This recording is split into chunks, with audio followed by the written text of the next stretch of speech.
You walk into a room and instantly feel overwhelmed. This is what clutter feels like. It feels like brain chaos, unsettledness, anxiety, unfocus, overwhelm, disorder in your thoughts. It makes day-to-day things just feel hard and difficult to cope with. The opposite stark difference of this is when you walk into a space and you feel your whole nervous system relax. We've all been in these spaces.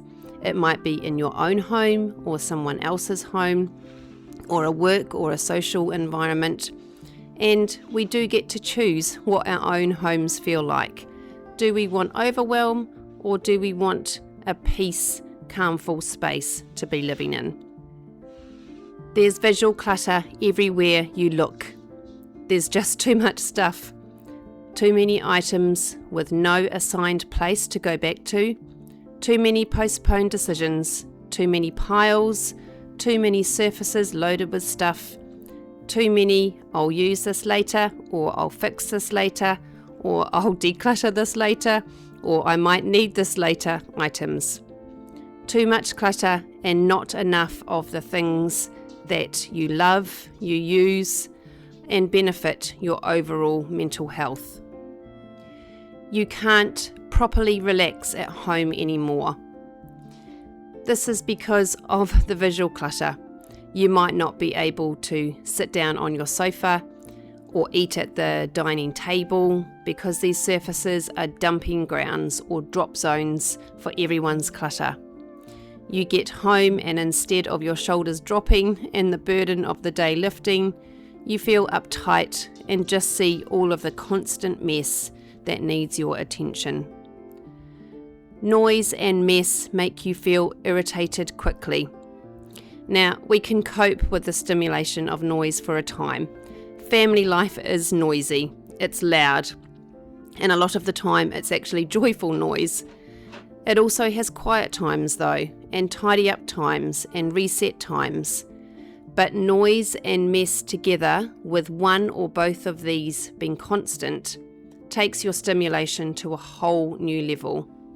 There has to be times of quiet to reset and times throughout the day where everyone helps to tidy up mess. It's called order. Our brains need it, our brains crave it, our brains thrive on it. Every surface becomes a dumping ground. It sure is a given. It doesn't matter if it's your home, your workplace, or any other environment. If there's a surface, we will put items down on them. Kitchen benches, dining tables, hall tables, bedside tables, beds, sofas, bathroom vanities. Firstly, if you have too much clutter in your home, then it innately will find a surface to land on. We're just human. But also, if items are not assigned or designated a permanent place to go to, and actually do get to this spot, then again they will end up being dumped on a surface. But this can be multifactorial. Mental health, tiredness, busyness, sickness, daily motivation, they all come into this equation. And if any of these are occurring, then our homes will always suffer and feel overstimulated in some way. You constantly tidy, but it never feels done. This is such a classic sign of owning too much stuff or having clutter in your home. You cannot tidy clutter.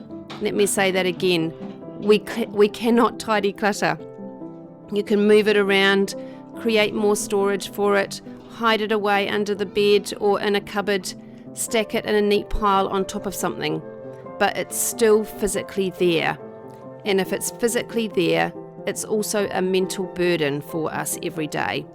It's another thing to have to manage, to dust around, to look at, to overstimulate your brain and your senses. You avoid certain rooms because they stress you out. This can include the scenario of open the door, see the chaos of clutter in there, shut the door, and don't go in again. You essentially are renting a room for free to your clutter. You are letting the clutter manage you and your spaces. And you could otherwise be using it to have, for example, a guest stay over in that room, or have your kids' playroom in there, or your own creative space. Clutter creates stress. It fires up your cortisol levels, the stress hormone, and you can even subconsciously be feeling it, but not recognizing it. Don't let clutter have the power of not making you want to go into certain rooms in your home, or even just your home in general. We need to sort it out. Your brain feels busy even when you're sitting down. This is a true sign of life overwhelm generally, but most certainly if your home is overstimulating as well, then it can feel like there is no reprieve from the chaos in your head. Even if our brains are already feeling busy, it is an unfortunate thing if our homes are also adding to it through clutter. Some things in our homes cannot be controlled, for example, caring for a sick family member or problems with a child or financial pressures, but the added stimulation of clutter and stuff everywhere in our space that is just meant to be a haven for us is one that can be managed and controlled. You crave peace, calm and simplicity. For some reason, this one increasingly hits home for me the older that I get. I think you begin to more and more realise that less is more, that your peace is important to protect, and you recognise the things that are bringing calm and harmony in your home. You can feel the difference in your nervous system when you are in a calm, peaceful, uncluttered space versus how you feel when all of your senses are overstimulated and heightened in a chaotic space of clutter. You feel mentally lighter after decluttering. There is so much information out there around the psychology of the effects of clutter on our brains. I actually did a video on this titled Decluttering is for Mental Health, Not Aesthetics. I'll link it at the end. I don't believe that you can declutter and not feel the benefits of decluttering and feel, mentally just lighter, a lighter load. Unless you have an actual hoarder situation, this is different and most definitely a mental health condition that needs specific professional help. But decluttering is a far bigger picture and outcome than just removing visual stimulation from a space, because all of the mental health benefits are just as, if not more important than this. Decluttering reduces stress and anxiety, it improves focus and creativity, it boosts confidence, it makes cleaning and tidying easier, that's a given. It gives you time back and it even improves your quality of sleep.